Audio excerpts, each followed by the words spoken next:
Eu vou chamar essa nossa conversa hoje de decisões acertadas. Sabe quando você precisa tomar uma decisão? Não é aquela decisão de você comprar um sapato preto ou marrom.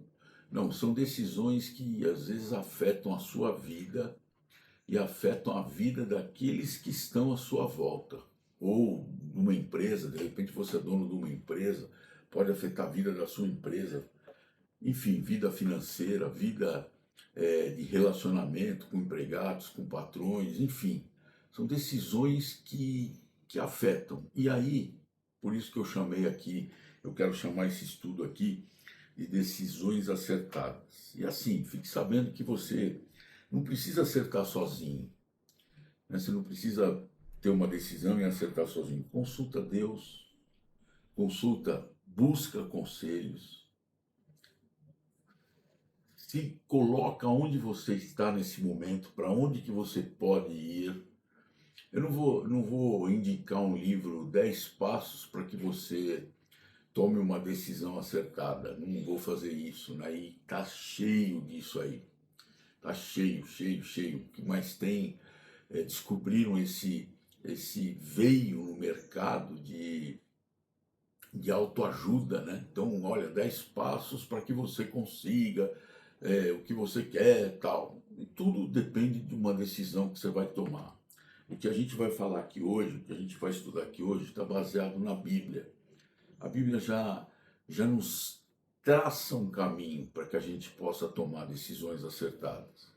E é muito legal isso. Eu li um tempo atrás, você vai lendo uma coisa aqui, uma coisa ali, vai pegando exemplos de personagens bíblicos que Deus coloca isso para exatamente nos fazer entender e segui-los, porque é a voz de Deus falando através daquelas pessoas, para que a gente acerte nas nossas decisões, tá?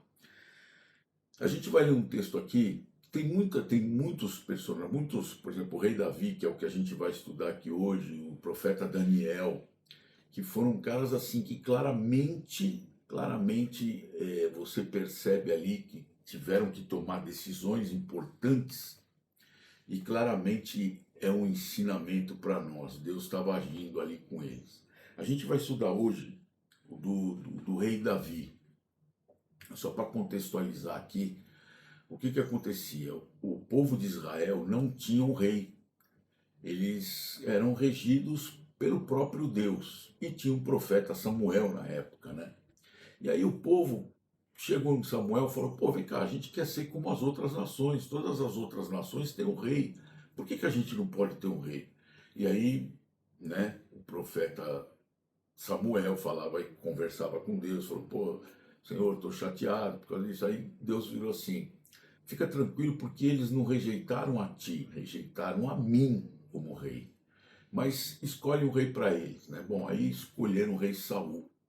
E a Bíblia diz que o rei Saul devia ser um homem muito bonito. Primeiro que ele se sobressaía diante das pessoas do ombro para cima, quer dizer, ele era mais alto do que todo mundo.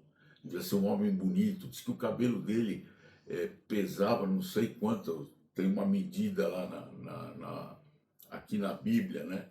Que fala, ele devia ter um cara cabeludão, devia ser um cara bonito e tal. E o povo falou: pô, esse aí é o nosso rei, né? Esse é o cara que vai nos representar. Muito bem.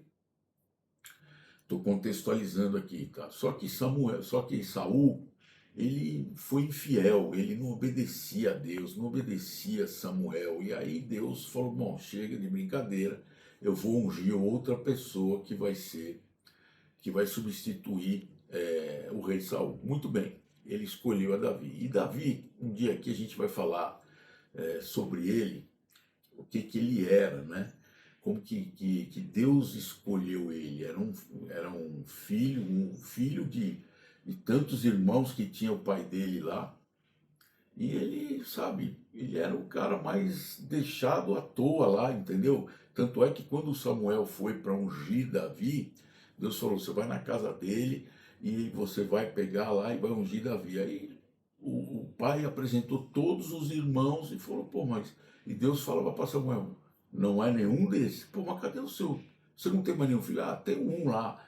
que está cuidando das ovelhas. Enfim, a gente vai falar nisso depois. Ele era um cara rejeitadão lá, até pela família, né?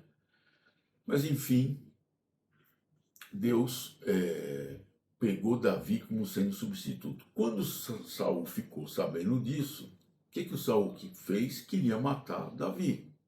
E aí começa então essa saga aqui que a gente vai comentar das decisões acertadas, um exemplo dele. Então eu vou ler para vocês, isso está em 2 Samuel, começa no capítulo 23, olha só. Disseram a Davi que os filisteus haviam atacado a cidade de Keila e pilhavam as eiras. Eiras era o lugar onde se colocava os trigos ali, né? Então Davi consultou, olha só, então Davi consultou o Senhor e perguntou: devo atacar esses filisteus? O Senhor respondeu a Davi: vai, ataca os filisteus e salva a cidade de Keila. Mas os homens de Davi lhe disseram: aqui em Judá estamos com medo, quanto mais se formos a Keila contra o exército dos filisteus. Davi voltou a consultar o Senhor. E o Senhor lhe respondeu: levanta-te, desce a Keila, porque eu entregarei os filisteus nas tuas mãos. Então Davi partiu com seus homens para Keila, atacou os filisteus, massacrou-os e tomou-lhes o gado. Assim Davi salvou os moradores de Keila. Está vendo lá? Davi consultou o Senhor. Aí, no capítulo 23 de Samuel, ainda nos versículos 32 e 33, ele diz assim, ó. Peraí. Samuel 25, capítulo 25, versículos 32 a 33. Ele diz assim, ó. Então, aqui mostra, vamos ler um pouquinho antes, o 10 ao 13, do 23 ainda. Então Davi orou: ó Senhor Deus de Israel, teu servo acaba de ouvir que Saul procura vir a Keila para destruir a cidade por minha causa. Será que os moradores de Keila me entregarão nas mãos dele? Lembra que Saul era rei ainda. Será que Saul virá como teu servo viu? Ah, Senhor Deus de Israel, dize ao teu servo. O Senhor respondeu: ele virá. Davi disse ainda: os moradores de Keila entregarão a mim, aos homens que me seguem nas mãos de Saul? E o Senhor respondeu: entregarão. Então Davi levantou-se com os homens que o seguiam, cerca de 600, saíram de Keila e foram até onde puderam. Quando Saul soube que Davi havia escapado de Keila, desistiu de atacá-lo. Olha só, Saul orava, perguntava a Deus, né? Aí, 2 Samuel, 1 Samuel 25 agora, no versículos 32 e 33, ele diz assim: então Davi, aqui ele pede conselho, aqui era o seguinte, Davi vivia lá pelas montanhas, fugindo, o Saul vem aqui, vamos fugir para cá, Saul vem para cá, vamos fugir para ali. Saul vivia, então ele tinha um lugar lá, que tinha um homem que ele era mal-humorado, vivia nas montanhas e não sei o quê, mas ele era muito rico. E os homens de Davi meio que protegiam o cara, ficava protegendo ele. Aí um dia Davi falou, pô, vamos lá pedir alguma coisa para ele, para a gente comer, né? Porque Davi era um nômade, fugia daqui, fugia para lá e tal. E o cara maltratou os soldados de Davi. Falou, que é esse Davi que eu nem conheço, tá bom? Davi ficou louco da vida, ia matar o cara. Foi lá para matar. E Abigail, que era sua esposa, foi ao encontro. Falou, nossa, meu marido é totalmente imprudente, ele é louco, esses homens protegem a gente de animais selvagens, de outros caras que poderiam vir lá roubar. Pô, e meu marido tá louco, eu vou lá falar com o Davi. Então, aqui, ó. Então Davi disse a Abigail: bendito seja o Senhor Deus de Israel, que hoje te enviou ao meu encontro, e bendito seja o teu conselho, e bendita sejas tu, que hoje me impediste de derramar sangue e de vingar-me com as suas próprias mãos. Então, tomou conselho da Abigail, que ele ia lá para matar. Ele, um pouquinho antes aqui, fala assim, ele ia matar todos os homens daquela família. Olha em 2 Samuel aqui também, capítulo 5, versículos 23 a 25. E Davi tornou a consultar o Senhor, que respondeu: não subirás, mas dá a volta por trás e ataca-lhes em frente das amoreiras, né? Aqui, os filisteus. Os filisteus viviam atacando Israel, roubavam as plantações, né, as colheitas, roubavam tudo. Quando ouvires o estrondo de marcha pelas copas das amoreiras, tu te apressarás, pois é o Senhor que sai diante de ti a ferir as tropas dos filisteus. Então Davi fez como o Senhor lhe havia ordenado e atacou os filisteus desde Geba até chegar a Gezer. Olha que coisa incrível, né? Davi tomava conselho com Deus, orava, pedia coisas para Deus. Quando ele tinha que tomar, eram decisões que poderiam afetar não só a ele, pelo fato de poder ser morto, como também os homens que estavam com ele, que o seguiram depois que ele começou a fugir do rei Saul. Então ele sempre consultava o Senhor, ele tomava conselho, não tinha problema nisso, né? Então o que a gente pode tirar, o que a gente pode extrair de lições com a vida de Davi, com essa circunstância de decisões acertadas, né? Então aqui, ó, em primeiro lugar, avalie o seu caminho, avalie onde que você está, ponderar onde estamos, aonde estou e para onde eu quero ir e que caminho eu devo seguir. Pondera. Então, uma decisão que você tem, aquilo que eu te falei, não é você comprar um sapato preto ou marrom. É uma decisão que vai afetar a sua vida, a vida daqueles que estão com os seus. Pondera, sempre você tem que se situar aonde eu estou. Né? Quer ver em Provérbios 4, capítulo 6, diz assim, Provérbios 4, capítulo 20, Provérbios capítulo 4, versículo 26, diz assim, ó, observa por onde andas e todos os teus caminhos serão seguros. Olha por onde você anda. Pô, eu vou andar, mas eu vou por ali. Eu sempre falo para os meus filhos, cuidado com esses aplicativos que ensinam o caminho. Eu sou de outra geração que via mapas, né? Eu entendo que isso é uma tecnologia verdadeiramente fantástica. Eu uso essas tecnologias de às vezes ir por caminhos que eu não ir para lugares que eu não conheço. Mas antes, olha no mapa. Eu sempre o que eu faço? Eu não estou dizendo que é uma regra, né? Mas eu sempre olho no mapa onde eu preciso ir e qual caminho que ele vai me mandar. Qual caminho que esses softwares, esses aplicativos de direção vai mandar eu ir. Então você tem que ponderar para andar por caminhos seguros. Porque de repente ele te manda, tá trânsito aqui, ele vai te mandar para ir para um lugar onde existem pessoas que não querem que você entre lá, né? Porque você pode ser metralhado. A gente viu inúmeros casos disso, né? De turistas no Rio de Janeiro, ou mesmo aqui em São Paulo, em algumas comunidades que são dominadas por facções. Você entra lá desavisado e vai entrando e, pô, os caras metralham você. Você está com os vidros fechados, vidro filmado, até por sua segurança, os caras metralham você. Então, pondera o seu caminho. Davi analisava as suas ações consultando a Deus. Quer ver? Tem um salmo aqui, ó, 139, capítulos 23. Olha que legal. Sonda-me, ó Deus, e conhece o meu coração. Prova-me e conhece os meus pensamentos. Vê se há em mim algum caminho mau e guia-me pelo caminho eterno. Às vezes você está em pecado. Você está em pecado e você fala, pô, onde eu pequei? Não consigo saber. Pede para Deus sondar o seu coração. Quando a gente fala que avaliar o seu caminho, é o caminho que você está andando, se você está andando em pecado, ou é o caminho que você vai fazer para tomar uma decisão, ou às vezes para tomar uma decisão, eu preciso acertar isso, aquilo, aquele outro, para então eu tomar aquela decisão. Será que aquela decisão vai ser acertada? Peça para Deus, ore, vê o exemplo que Davi fazia aqui.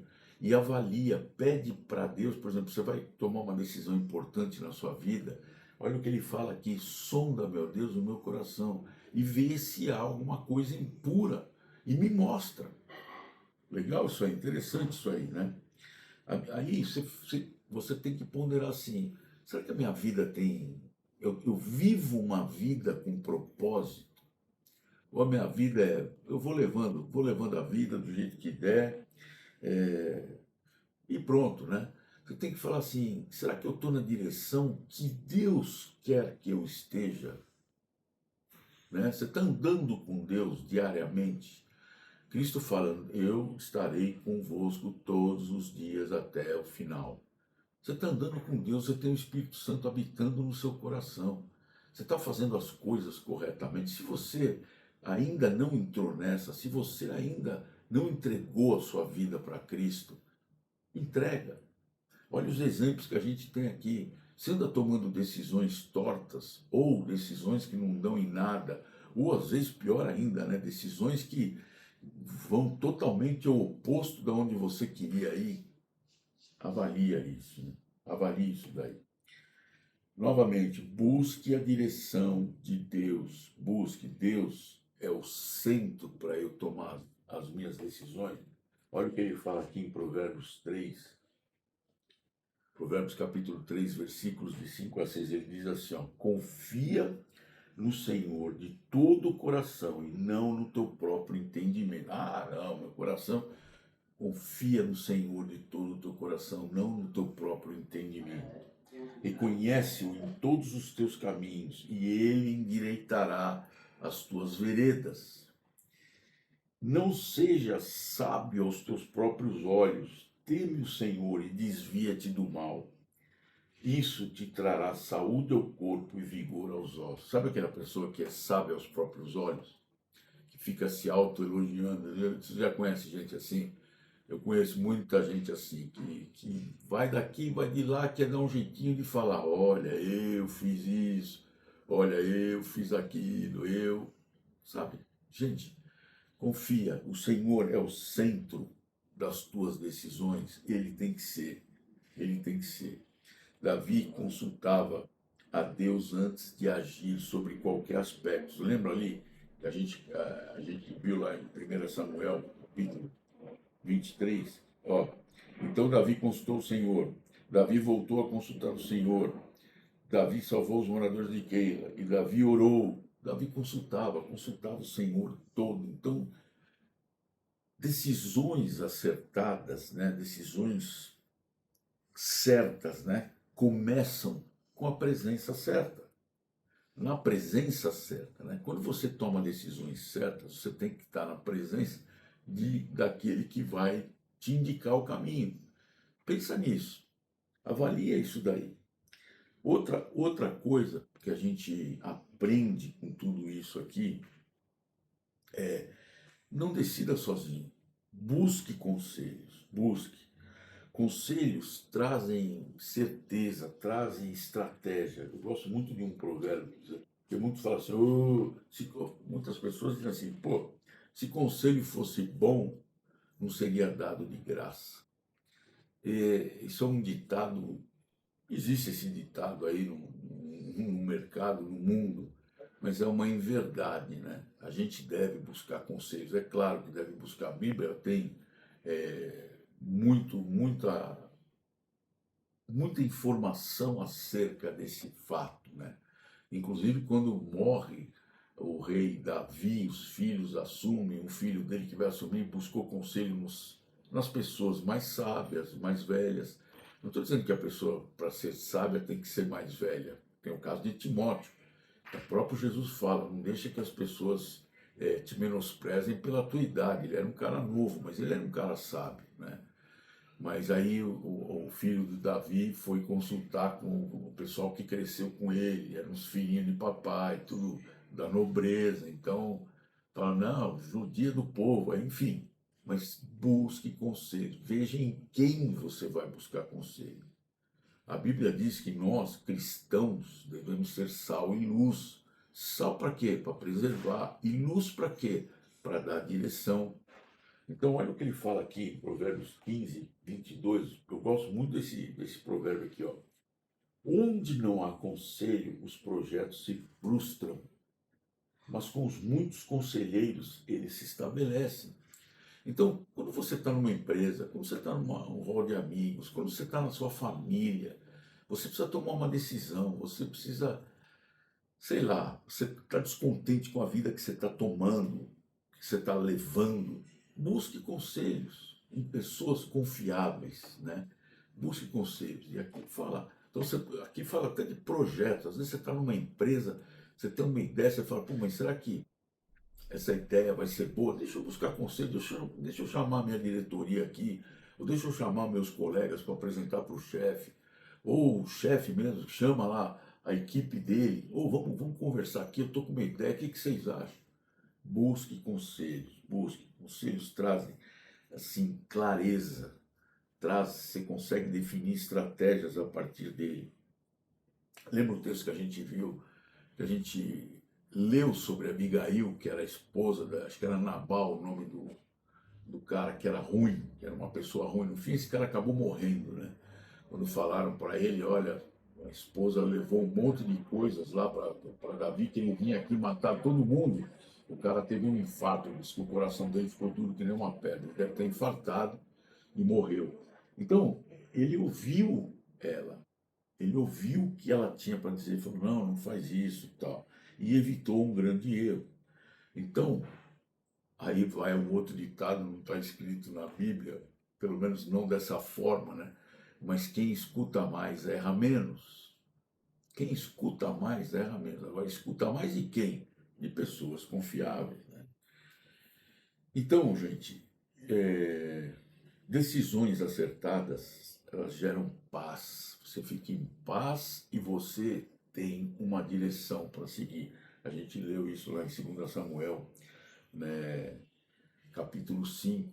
Davi ora lá com relação àquelas batalhas, né, contra os filisteus, e Deus luta aquela batalha para ele. Ele falou, não, você não vai atacar os caras de frente, você vai por trás, que eu vou atacar eles de frente. Quando eles ouvirem o barulho, você vai e ataca eles. Olha que coisa incrível. Deus ensinando, Deus mostrando as estratégias para Davi atacar os filisteus. Então, quais são os frutos de uma decisão acertada, né? Quando você acerta uma decisão, ou quando você toma uma decisão que vai te levar por caminhos vitoriosos, né? Você vai ter paz no coração, o seu caminho vai ser endireitado. Se você estava, às vezes você está indo por caminhos escusos, por caminhos tortos. Não estou falando só decisão de coisas, né? Mas às vezes decisão da sua vida. A sua vida está sem propósito, tá descambada. E aí quando você retorna para o caminho, você vai ter o seu caminho endireitado por causa de uma decisão que você tomou acertadamente, né? Você vai ter paz no coração, vai ter o seu caminho endireitado e, sobretudo, você vai estar glorificando a Deus, que é o mais importante. A gente não trabalha para o governo, a gente não trabalha para o nosso chefe, a gente não trabalha para o nosso subalterno, a gente trabalha para Deus. A gente tem que glorificar a Deus. Por mais que você queira fazer alguma coisa escondida ou alguma coisa assim, acertadamente, ou erroneamente, ou erradamente, mas Deus está sempre vendo. Então você tem que fazer coisas que glorifiquem ao nosso Deus. Então, uma decisão acertada não é que você teve sorte, né? Lembrando lá, avalie, só para a gente resumir tudo, avalie onde você está, peça direcionamento para Deus e peça conselhos. É isso que você tem que fazer, essa regra, não é regrinha, é o que está escrito aqui, é o que Deus coloca para a gente em pouquíssimos, pouquíssimos itens para você se lembrar. Pondera onde você está, peça para Deus e escute conselhos, tá bom? É isso que eu queria dizer para vocês e despedi-los com aquela bênção que eu gosto, que o amor de Deus Pai, a graça do nosso Senhor Jesus Cristo e a comunhão do Espírito Santo esteja com todos vós. Amém.